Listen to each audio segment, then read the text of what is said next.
It's Just the Cat here, and I'm doing a tutorial on AA. Now, I have two things here, lines and an actual picture. The line is to show that AA, can go on both sides, and it goes in the corners, as you can see here in the green. On this picture, I show that AA can also go on the shading part. Now, the way I do my hats, I usually don't AA these parts, just because I don't like it. I the way I draw my lines and the way I make my stuff looks good without AA. And sometimes people overdo AA and it makes it look really messy. Anyways, um, over here I chose the way you choose your AA is basically as I said, all the corners.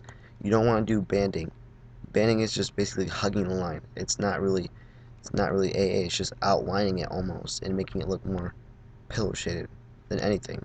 I mean, this is really not pillow shaded because you have this open spot right here of light to come in, but other than that, it is kind of pillow shaded. And how I choose my colors, well, I usually use a smudge because a lot of people ask me how do I choose it, and I really don't choose it. I just use smudge. Why? Because it's an easy version of doing the technical way. The technical way is Pixar just take the highlight or dark shade color. I don't really know which one they use, and they try to go halfway in between the shades and stuff, and I really don't know how. I don't mess with this. I just use smudge, and that's how I choose my AA colors. I don't spend my time trying to find one by hand. And doing it by hand doesn't mean that you're any pro or any better than someone else. It's just whoever can find the right color is the best. I mean, that's all you need to do. I mean, some people try to brag that they do everything by hand, but I don't.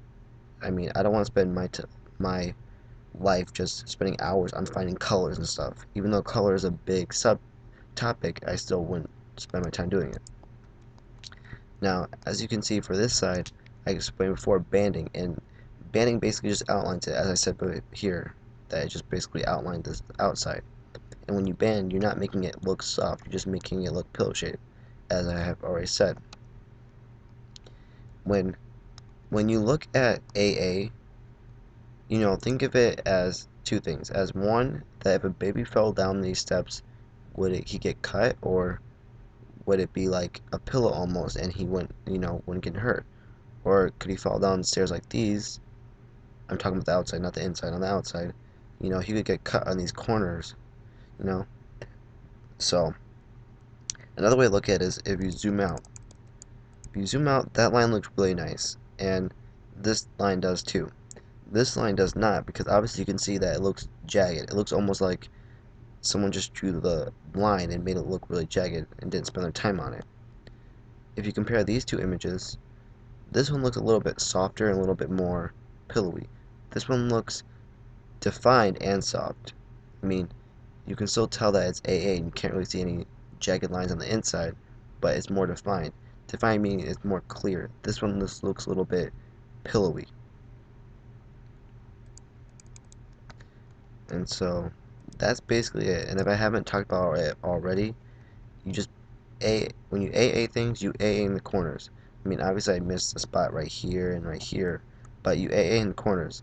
And it doesn't have to be every corner. I mean, only when you zoom out, and only when you zoom out, if it looks jagged, you should probably put AA there.